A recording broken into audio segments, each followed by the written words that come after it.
Open the Excel file and create the table as shown.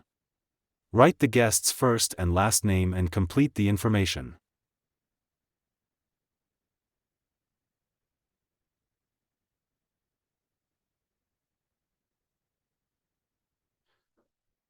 Save the Excel file and then close it.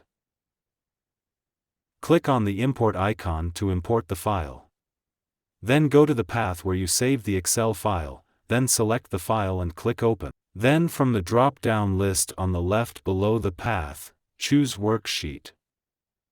Then complete the information, the date of arrival, the date of departure, the prices, and choose the company. And click on the reservation icon to complete the reservation.